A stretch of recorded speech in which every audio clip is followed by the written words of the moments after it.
So if someone asked me what I am, I would say I'm an entrepreneur. I started a little company. Perhaps you've heard of it. It's called Facebook. Anybody? No. A couple of you actually bought it. You were like, wait a minute, is that the guy from the movie? But I wasn't always an entrepreneur.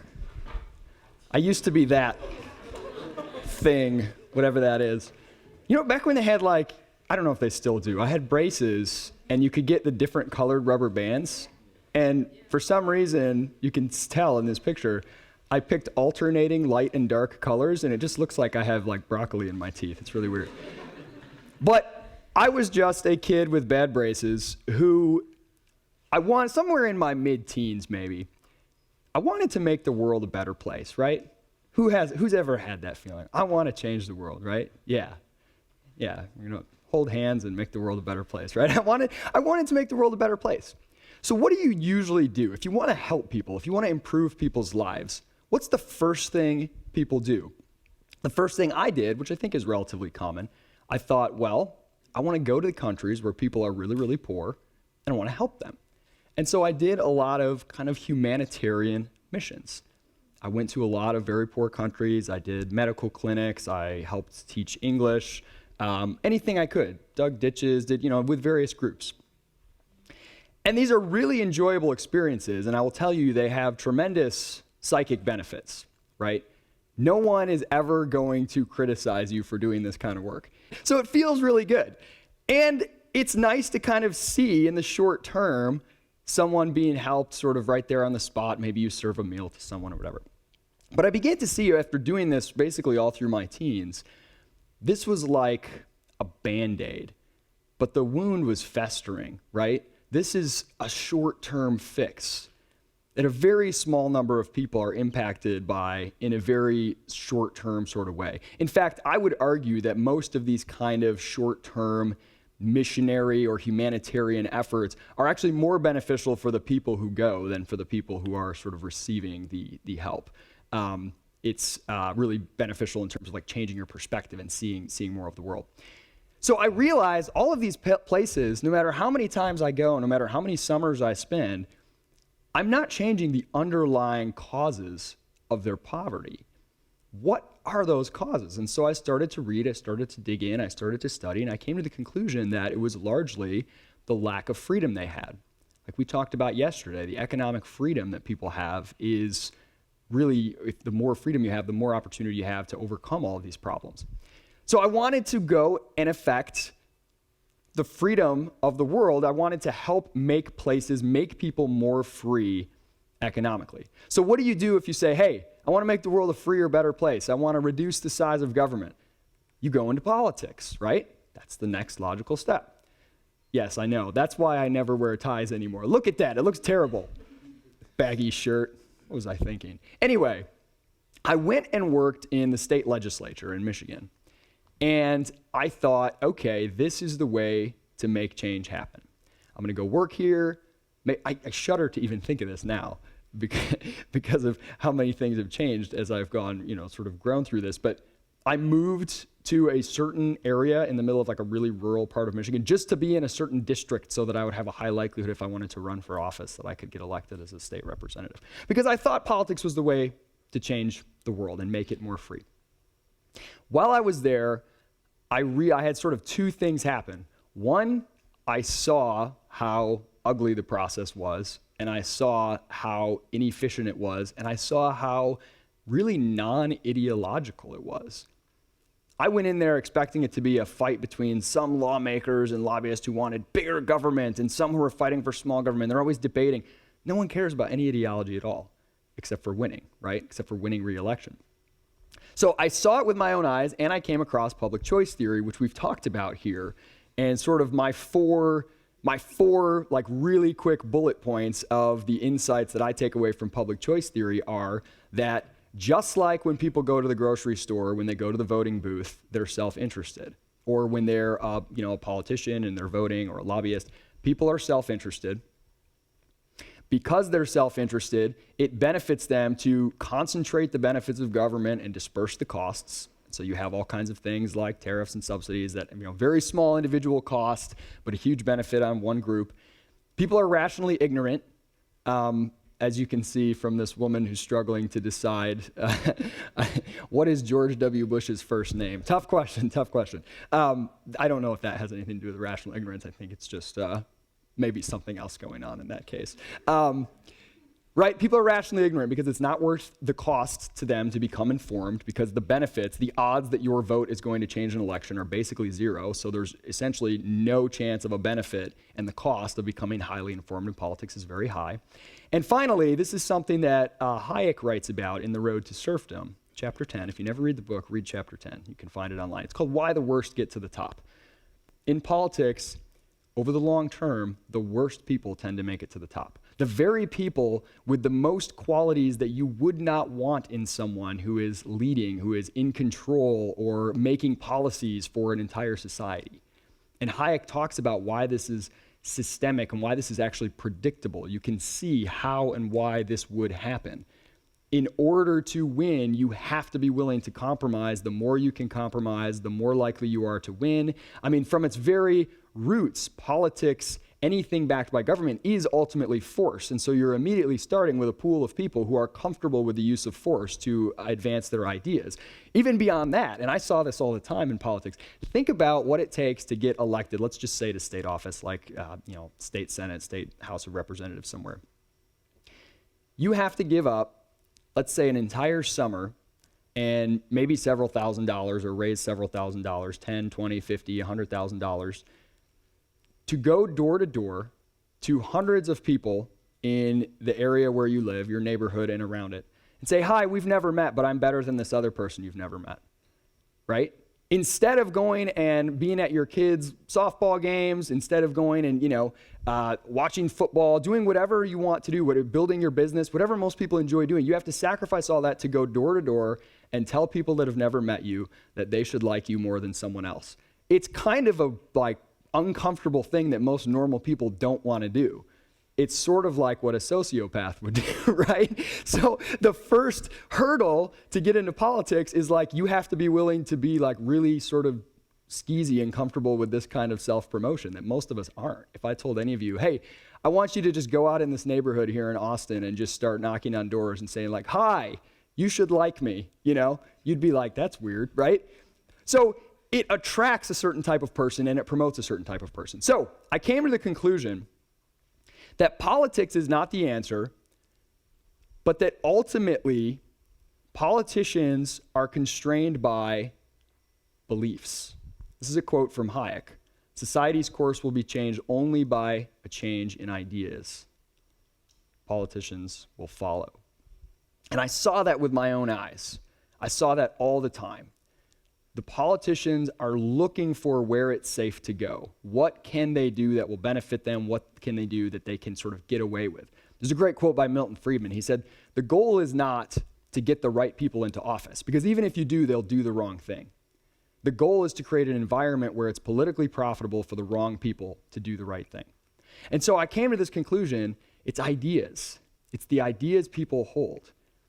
If they believe that, alcohol should be legal, and enough people truly believe that, and they'll be really ticked off if a politician tries to make it illegal, they won't. They can't, right? But if enough people don't care about, corn subsidies, then they'll pass, right? It's ultimately those beliefs. So I went and worked on college campuses across Michigan, trying to educate people, trying to help them understand how markets work, the power of freedom, the problems with government largesse.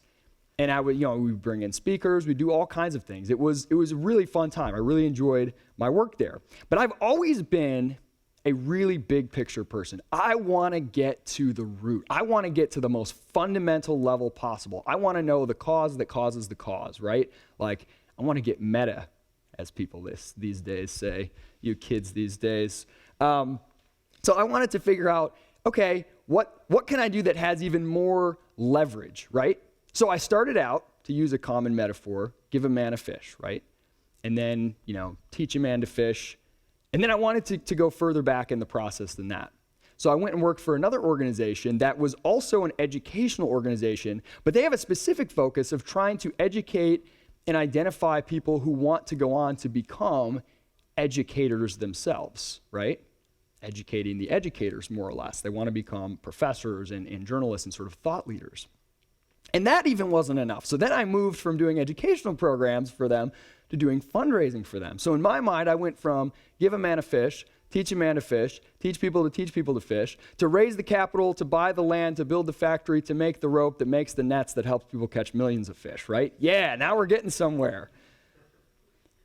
So I was in this realm of ideas, and all of this was based on a theory that I had sort of developed over time of how social change happens that looked something like this. You have idea originators, right? Let's take John Locke. John Locke is famous for some of his ideas on property, for example, and the value of private property and property rights, that these are a good thing, these are helpful, etc. Not many people know John Locke's name today in America, but I would argue his ideas are actually very, very powerful sort of shapers of what people in America believe about property. So someone like Locke maybe originates an idea like this, or Adam Smith on, the power of free markets. And then you have what Hayek called secondhand dealers in ideas, people who sort of spread and popularize these through teaching, for example. Most professors, I would say, are not originating ideas. They're teaching about, the ideas of John Locke or Adam Smith or Aristotle. And these sort of get taken by maybe specialists who are applying these in really specific ways. And like we talked about yesterday with eminent domain, right? You have people in the legal profession who are specializing in property rights disputes, and they're talking about how, these ideas of the primacy of private property should not be violated, and they're sort of trying to apply this in the real world. This seeps down into public opinion, right? It's all very nice and neat. It's a nice flow of ideas. And so in my mind, this was kind of what led to the beliefs people have. That all goes to shape people's beliefs. And people's beliefs, again, are the ultimate binding constraint to the political world in which they live. So this here is called the Overton window of political possibility. And I think this is a really useful mental tool, conceptual tool. And the basic theory is at any given time, there is a set of options that politicians, a set of policy options that politicians are able to choose from. That's the window of what's politically possible. So to put it in concrete terms, when I was really young in Michigan, homeschooling was borderline illegal. It was pretty dicey. And at that time, the window of political possibility in terms of school policy options was somewhere that included like making homeschooling illegal. That was within the option set. In other words, as a politician, you could run and say, I want to ban homeschooling, and you could still get elected. That was within the set of options that the public would tolerate. And, all the way up to like maybe on the most free level, hey, we should consider some kind of vouchers. That was also within the window, and sort of everything in between. Over time, that window shifted through a lot of different educational efforts of homeschool advocacy groups, et cetera. Fast forward to today, in the state of Michigan, no matter what district you're in, you would never get elected if you said you wanted to make homeschooling illegal. People would be freaked out by that. That's no longer among the option set politicians have to choose from, because people's beliefs on that issue have shifted.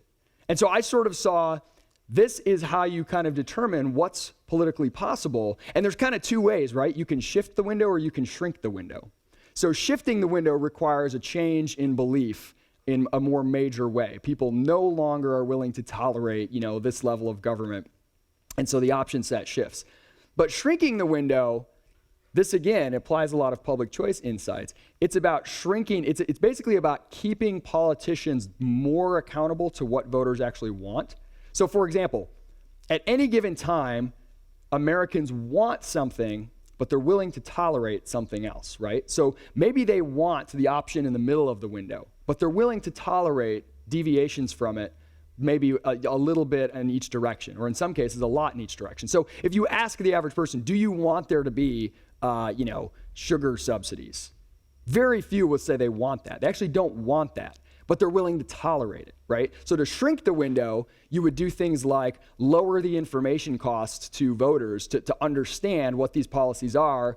And once they find out, if you can lower that cost enough, they'll get irritated, and then they'll say, no, I don't want you to get away with this much. They'll tighten that window a little bit, right? So these are sort of short-term and long-term ways to alter the policy set. So this was kind of the paradigm that I was operating in. And it's a powerful paradigm. It has a lot of explanatory power. I think the most amazing instance of seeing how ideas change the world is the way that the slave trade ended in Great Britain.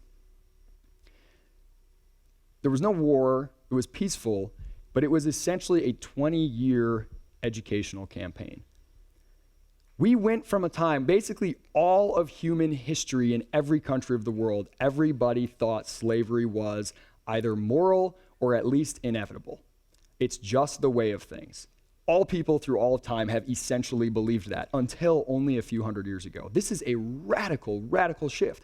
In the span of a few decades, some educators changed the conscience of a nation. It went from a time where people were willing to tolerate slavery or maybe even liked it or thought that it was necessary to where people were so incensed that the politicians had to vote to put an end to it in Great Britain. And this was done by pamphleteering, by going and giving talks, by showing people what the slave ships were like, letting them see how messed up this whole institution was, because in England they didn't see it as much. Really powerful example. It wasn't an election of a whole bunch of new politicians who were, politicians who didn't like slavery. It was all the same people. They just changed their votes because the public became more and more upset. Their consciences were pricked. Their preferences changed. They were now willing to endure hardship, to forego sugar in their tea. And you know how much the British need that sugar to keep their teeth rotting, right? They were willing to forego that. Or I hope there's nobody here who's British that I just offended. They were willing to forego that because their beliefs had changed and they felt strongly about this. Powerful. So I used to give this talk, How to Change the World, and this is where it ended, right here. So go out and educate people, right? After doing this for a couple years, I started to get disturbed. I had this nagging feeling that I was overestimating my own preferred method. Because let's face it, I like to talk, I like to write, I like to educate, I was enjoying my work, and I wanted to think that what I was doing was by far the most, if not the only way to make the world a better place. And I got this nagging feeling that I was overestimating it. And there were a couple examples that really brought this home. We've talked about Uber a little bit. When Uber came on the scene, I observed something amazing. I thought, a lot of think tanks, a lot of writers, economists that I respect have been writing and speaking for 20 years or more about the economic inefficiency of taxi cab cartels, and in some cases about the immorality of having a government-granted monopoly. People have been blogging, they've been, testifying, they've been trying to educate people about what's wrong with taxi cab cartels. Nothing has changed, right? Tell your mother-in-law. You guys don't have mothers-in-law yet, you're too young. But when you do, tell your mother-in-law, hey, taxi cab cartels are economically inefficient. They create deadweight losses and they're immoral. So be like, what are you talking about, right? You're boring me. Jump in the taxi. Then compare that, right, to telling your mother-in-law, hey, next time you go into, Manhattan, take an Uber. Oh my God, I love that Uber. It's amazing, right? I don't know. That's how your mother-in-law is going to sound, okay? Now all of a sudden, she's experienced this, and when the regulators come along and say, we're going to shut down Uber, she's pissed. No, I love Uber. I love that Uber, right? My mother-in-law doesn't sound like that. I don't know where I got that, but that's my mother-in-law voice. So now you've all of a sudden created an advocate, and you've changed the beliefs of a huge majority of the public. Same thing in monetary policy. How many people have been protesting the Federal Reserve, inflationary policies, audit the Fed, right? For how long? People will go and burn their credit card. I don't know what that's supposed to do, but you burn your credit card in protest of the banking industry. Compare that to Bitcoin. What do you think is a bigger threat to the status quo? Your End the Fed poster or Bitcoin, right? If you're a central bank. I know that the FCC is not desperately trying to figure out how to regulate your End the Fed poster, but they are with Bitcoin, right? And all of a sudden, people who have no knowledge of monetary policy are interested. Venture capitalists are pouring hundreds of millions into Bitcoin technologies, and these are not ideological venture capitalists. They're not trying to, fight against inflationary policies of the Federal Reserve. They're just interested in something that has this kind of practical benefits and this huge potential. So I see this, and I realize that I think I've been missing a huge part of the story. And what really brought it home, the epiphany, if you will. I was watching this video. It's called The Call of the Entrepreneur. It's a DVD put out by the Acton Institute. And it's really a wonderful video. And there's a scene in there. There's a businessman from Hong Kong, very, very successful in the clothing as well as media industry. He grew up in communist China. And when he was a little boy, he was at his assigned job that the communist government gave him. He was carrying luggage at the train station. A business person from Hong Kong came and he took his luggage and the guy said, "Thank you," and he gave him something. And the kid unwrapped it. He'd never seen chocolate before. He'd never heard of it. He had no idea what it was. And he took a bite and he said, "I had no clue what this was." Prior to that, he had no reason to doubt what he was taught in his communist education, that communist China was the best place in the world, everywhere else was terrible. He took a bite and he said, "All I knew, I didn't know anything about Hong Kong, about chocolate. Wherever this came from, I have to go there. If they're capable of producing something this wonderful, it's worth everything to find a way to get there." And he did. At age 12 or 13, he was smuggled out. He risked everything. He slept under like a fishing boat to smuggle himself into Hong Kong. And he went on to become a very successful businessman there. That story hit me. I thought, wow, this kid didn't read any economics textbook.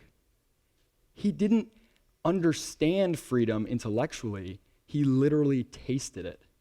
This is why Soviet countries didn't just ban tracts about free markets and literature.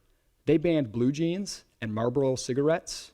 They banned jazz music because they knew that if people in those countries experienced the products of freedom, the tangible results of freedom, they tasted an alternative, they would see, holy cow, there's something a lot better out there than what we're experiencing now.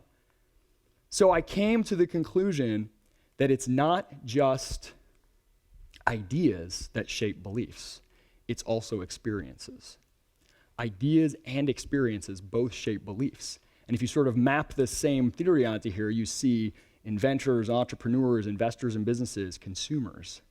That shapes beliefs. That combination of telling people, there's only so many people you'll be able to convince, to argue into changing their beliefs. It's really hard to do. And the older people get, the harder it is. There's a small percentage of people who are going to see a great talk on the economic freedom of the world and say, "Oh my gosh, everything I believe is wrong. I'll change it." But a lot of people, if you let them experience something better, they've never imagined an alternative to a public school or to a government taxi or to the post office. So you create FedEx or email. And pretty soon, their beliefs have changed. They no longer think it's necessary for government to do that thing. And the political window shifts. The worst part about fighting the battle purely on the front of ideas, of arguments, is that you get really angry. How many of you, if you value economic freedom, have ever found yourself being like, I hope you've never said the word sheeple, but being like, "Oh, this stupid people just don't understand. People don't get it. I'm so mad. Someone on the internet is wrong," right? I've been there a lot. And I realized in all these efforts to educate, I was getting so angry and I was like trying to convince people. And when it didn't happen, I would get frustrated. I would get impatient with them. That's not very fun. And I kind of think you're going to be less effective if you're not having fun, right? When you're trying to convince people all the time, there's a lot of name calling. I mean, this is what's so detrimental about politics. It turns friends into enemies, right? I mean, imagine if there's going to be a vote on whether or not Walmart should come into town, and your neighbor works for a small store that sees Walmart as a competitor. And the vote's going to determine whether or not this happens. Maybe you guys are perfectly good friends, but he puts a sign in his lawn that says, stop this, and you put a sign in your lawn that says, no, I like Walmart. I want to get my, my cheap flip-flops or whatever, right? Now all of a sudden he's mad at you. Now all of a sudden there's tension between you. Politics, the political environment, it's binary. It's a yes or no. It's a you have to believe this or that. Whose side are you on? Contrast that to the marketplace, where you can go out and buy goods all the time. You're probably buying goods from the competitors of the companies that your friends work at all the time, and nobody cares. It's pluralistic, right? Because it has these wonderful built-in features of sort of the anonymity, that's a tough one. Anonymity, right? And the ability to pick multiple choices, to do things more than just on a binary scale. There's not a once and for all vote. You don't have to fight and convince each other. It's so much more peaceful to create new experiences and just let people try them out.